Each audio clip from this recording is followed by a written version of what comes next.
उत्तर प्रदेश जनगणना निदेशक शीतल वर्मा जी हैं। मैम, किस तरीके से ये 2027 की जनगणना होने जा रही है, अब कितने लोग लगे हैं, किस तरीके की अपील है लोगों से? मैं अवगत कराना चाहूँगी, जिसको हम जनगणना 2027 कह रहे हैं, 2 चरणों का प्रोसेस है। 2 चरणों में संपादित किया जाएगा।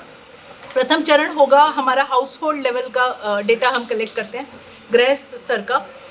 पहला चरण कहलाता है मकान सूचीकरण एवं मकानों की गणना या हाउस लिस्टिंग ऑपरेशंस। ये 22 मई से 20 जून के मध्य पूरे प्रदेश में संपादित किया जाएगा। इससे पहले 15 दिन की एक स्वयं गणना की विंडो हमारे आम नागरिकों के पास उपलब्ध है, जिसमें कि वो अपने घर से अपना डेटा फिल कर सकते हैं और जब आपका प्रगणक आपके घर आएगा तो उसको आईडी उपलब्ध करा सकते हैं। जिस पे सबसे ज़्यादा प्रश्न उठते हैं कि जातिगत जनगणना, रिलीजन कब रिकॉर्ड किया जाएगा, वो सेकंड फेज का कॉन्सेप्ट होता है, जब हम व्यक्तिगत जानकारी रिकॉर्ड करते हैं। प्रत्येक व्यक्ति की जानकारी अलग से रिकॉर्ड की जाती है सेकंड फेज में। वो 9 से 28 फरवरी 2027 के मध्य होगी और वो तत्समय, उसको सेकंड फेज कहते हैं, उसको पॉपुलेशन एन्यूमरेशन कहते हैं। वर्तमान में जो हम आपसे आज मिल रहे हैं वो है फेज़ 1 के अनुरोध के लिए कि जब प्रगणक आपके घर आएगा 22 मई से 20 जून के मध्य, कृपया उसके साथ सहयोग करें।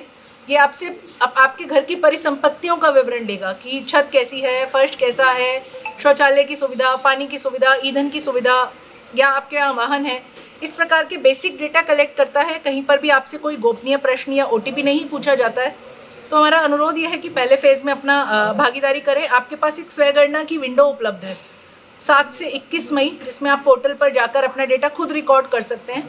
और अगर आपसे कोई गलती भी हो जाती है रिकॉर्डिंग में, तो आप उसको 5 बार संशोधित कर सकते हैं और उसके बाद भी अगर आपको लगे कि वो आप अपना डेटा स्वयं गणना वाला नहीं, प्रगणक आपका दोबारा से रिकॉर्ड करे, तो वो दोबारा से भी प्रगणक द्वारा रिकॉर्ड किया जा सकता है। कई बार ये देखा गया है कि जो लोग घुमंतु परिवार के हैं या जिनके पास कोई घर नहीं, वो फुटपाथ पर भी सोते हैं और ईंट भट्टा पे भी तमाम लोग काम करते हैं। ऐसे लोगों की गणना कैसे संभव होगी? क्या इनके लिए कोई अलग प्रावधान होगा? अगर किसी के पास भी कोई घर है, वो टेम्परेरी ही हो, चाहे वो स्लम के भांति हो, तो हम उसकी फर्स्ट फेज में गणना करते हैं मकानों की गणना के रूप में। हम प्रत्येक इंच ऑफ लैंड, पूरे उत्तर प्रदेश की पूरी भूमि को हम लोग किसी न किसी गणना ब्लॉक की ग्रिड में बांटते हैं और वो व्यक्ति अगर कहीं पे भी निवास कर रहा है सामान्य रूप से, तो हम लोग उसकी गणना कर पाएंगे उसके मकानों की गणना के फेज़ में।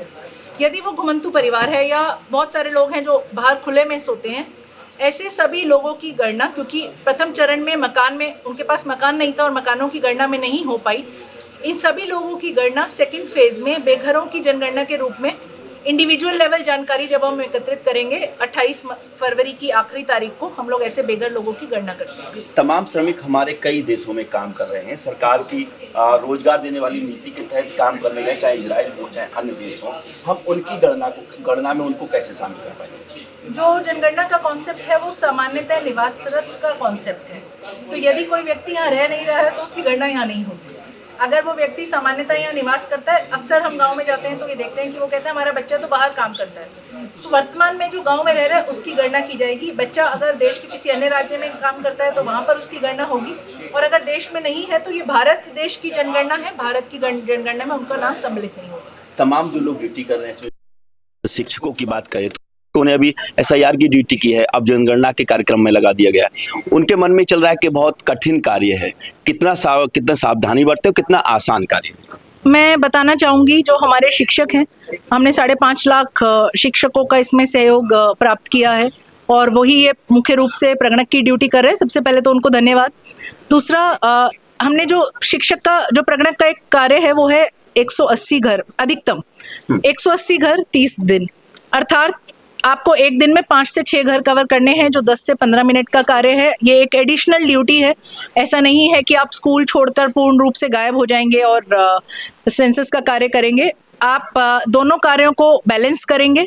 बहुत हैवी कार्य नहीं है, ये ब्रिंग योर ओन डिवाइस पर आधारित है। आप एक बेसिक एंड्रॉयड फ़ोन का यूज़ करते हैं और ये पूरा का पूरा पेड वर्क है। एक इसके लिए जो भी जनगणना में आप कार्य करते हैं उसके लिए आपको एक ऑनोरेरियम दे होता है। जो लोग लिव इन में रह रहे हैं, घर के मुखिया विशेष तौर से दोनों में कोई नहीं है लिखित तौर पर, तो वो कैसे अपने आप को कंसीडर करें?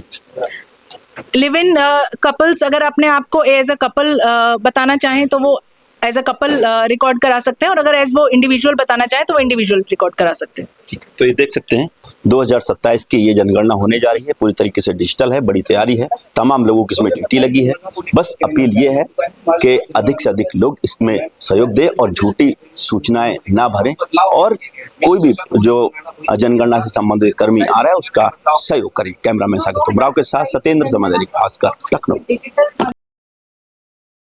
राजनीति हो या क्रिकेट, देश विदेश की ब्रेकिंग हो या आपके मोहल्ले की बड़ी खबर, सब मिलेगा एक ही ऐप में, सबसे तेज और भरोसेमंद। अभी डाउनलोड करें दैनिक भास्कर डिजिटल।